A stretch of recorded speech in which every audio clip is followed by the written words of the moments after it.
एक खूबसूरत सा गांव था जहां तुंग तुंग अपनी अम्मी के साथ रहता था। उसकी अम्मी की तबीयत हमेशा खराब रहती थी और वह ज्यादातर बिस्तर पर ही पड़ी रहती थी। कुछ ही दिनों में ईद आने वाली थी। पूरे गांव में खुशी का माहौल था और लोग ईद की खरीदारी कर रहे थे। लेकिन तुंग तुंग एक कोने में उदास मुंह लेकर खड़ा था। वह अपनी अम्मी के पास गया और धीरे से बोला, अम्मी, इस बार हम ईद पर नए कपड़े नहीं लेंगे। अम्मी मुस्कुराई।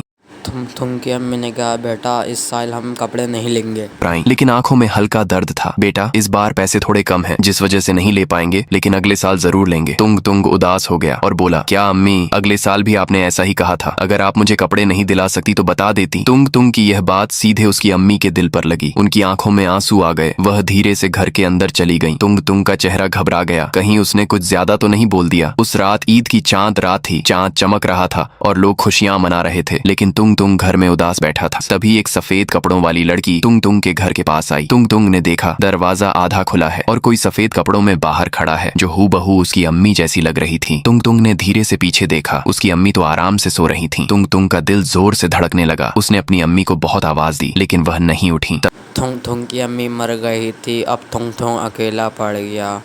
लाइक करो, सब्सक्राइब करो। अभी उस आत्मा ने पीछे से आवाज दी, बेटा। तुंग तुंग ने अचानक पीछे देखा। वह उसकी माँ की ही आत्मा थी। बेटा, अब मैं कभी नहीं उठूंगी। मेरी आत्मा मेरे शरीर से बाहर निकल चुकी है। तुंग तुंग हैरान रह गया। इससे पहले वह कुछ पूछता, वह आत्मा धीरे धीरे वहां से चली गई। तुंग तुंग भी उसके पीछे चल पड़ा। वह सफेद कपड़ों वाली आत्मा धीरे धीरे कब्रिस्तान की तरफ जा रही थी, जैसे किसी ने उसे बुलाया हो। कब्रिस्तान में अंधेरा था, ठंडी हवाएं चल रही थी और अजीब सी खामोशी थी। वह आत्मा धीरे से एक कब्र के पास जाकर रुक गई। वह कब्र तुंग तुंग के पापा की थी और वह जोर जोर से रोने लगी। तुंग तुंग उसे बड़े गौर से देख रहा था। तभी अचानक वह आत्मा तुंग तुंग के पास आई और बोली, बेटा, तुझे नए कपड़े चाहिए थे ना, ये ले। उन्होंने एक बैग आगे बढ़ाया। इसमें बहुत सारे कपड़े हैं, कल ईद में इन्हें पहन लेना। तुंग तुंग की आंखों में आंसू आ गए। अम्मी, मुझे छोड़कर मत जाओ। मैं आपके बिना कैसे जीऊंगा। आपने ही तो कहा था ईद अपनों के साथ मनाई जाती है और आप ही मुझे छोड़कर जा रही हो। तुंग तुंग की माँ ने धीरे से कहा, बेटा, अब मेरा जाने का समय हो गया है। फिर एक रोशनी चमकी और तुंग तुंग की अम्मी दुनिया से चली गई। तुंग तुंग जमीन पर गिरकर जोर जोर से रोने लगा। लेकिन अब रोकर क्या फायदा। जब माँ थी तब उसने कभी उनकी इज्जत नहीं की। तभी उसे किसी की आवाज आई, जैसे कोई उसे बुला रहा हो। तुंग तुंग अचानक उठकर खड़ा हो गया और देखा उसकी अम्मी सामने खड़ी थी। माँ ने प्यार से कहा, बेटा, तुझे पता नहीं आज ईद है। तुंग तुंग हैरान रह गया। अच्छा, ये सब बस मेरा सपना था। वह खुशी से अपनी अम्मी को गले लगाकर बोला, ईद मुबारक अम्मी। तुंग तुंग की माँ मुस्कुराई और बोली, बेटा, ये देख, मैं तेरे लिए नए कपड़े लाई हूँ, जल्दी से पहन ले। तुंग तुंग ने जल्दी से कपड़े पहने और खुशी से बोला, अम्मी देखो मैं कैसा लग रहा हूँ। उसकी अम्मी मुस्कुराई और बोली, मेरा बेटा दुनिया का सबसे सुंदर लड़का है। दोस्तों, ईद नए कपड़ों से नहीं होती, बल्कि अपनों की खुशी से होती है। मेरी तरफ से आप सबको ईद मुबारक। कमेंट में जाते जाते मुझे ईद मुबारक जरूर बोलकर जाना।